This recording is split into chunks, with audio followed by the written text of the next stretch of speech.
mag-alala. Palagay ko, papalamigan na ulo yun si Felix. Maya-maya, andyan na yan. Hindi ko na alam kung anong gagawin ko eh. Parang gusto ko hatiin na lang yung sarili ko. Hindi ko na alam kung saan ako lulugar. Hindi mo naman kailangan sulawin yung lahat eh. Kaya nga ako nandito, di ba? Para maging karamay mo.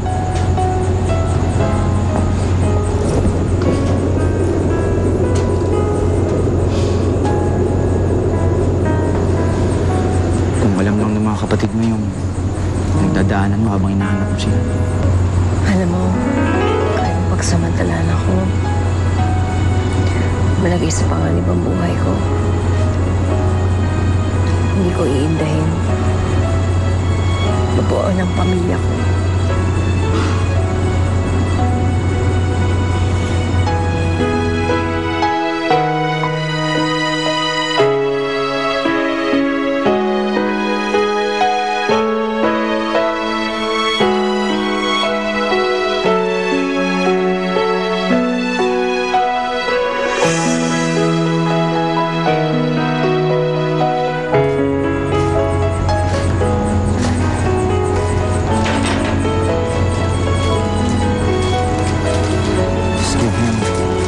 Space. Siguro, bago lang.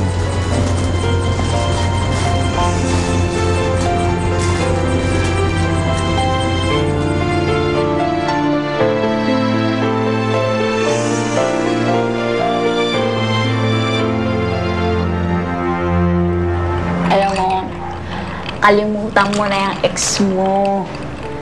Te, sa gandang mong yan, maraming magkakandara pa, sir. Tingnan mo ko, hindi ako nagkakandara pa sa mga lalaki.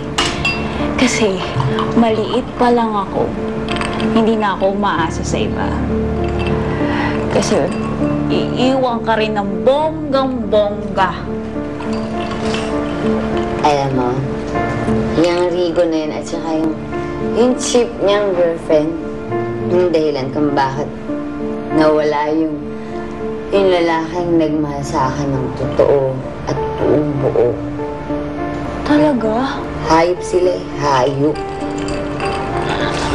Ano bang pangalan ng lalaking yan, ha? Gusto mo sundan natin? Saan ba siya nagpunta? Sa impyerno. Sumusundan? Ayoko, te. Ayoko nang bumalik sa impyerno. Nasa langit na ako ngayon. Duwag. Cheers.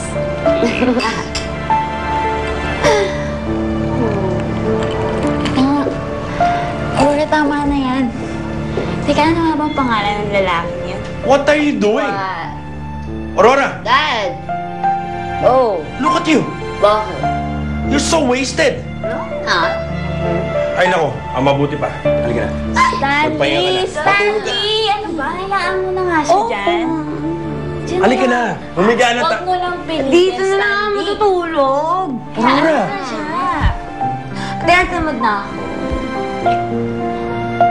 Alam mo, Stanley, ang swerte-swerte niyang anak mo. Kasi lumaki siyang nandyan ke. Ako, ang aga-aga kong naulila. Pinabayaan pa ako ng mga kapatid ko. Mga kapatid?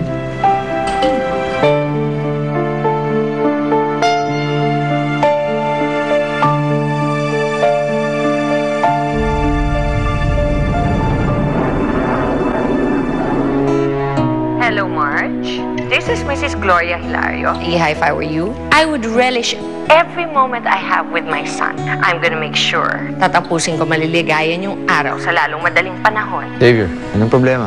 Tungkol pa dun sa babaeng sinasabi mo. May boyfriend na siya. Eh, boyfriend pa lang naman pala eh. Kung talagang gusto mo yun, don't give up the fight. Marge, alam naman ni Sarigo yung tungkol sa kissing bandit na yan? Siyempre hindi, no? Hindi ko masabi-sabi. Mag-best friends kaya yan. Hi, Rigo.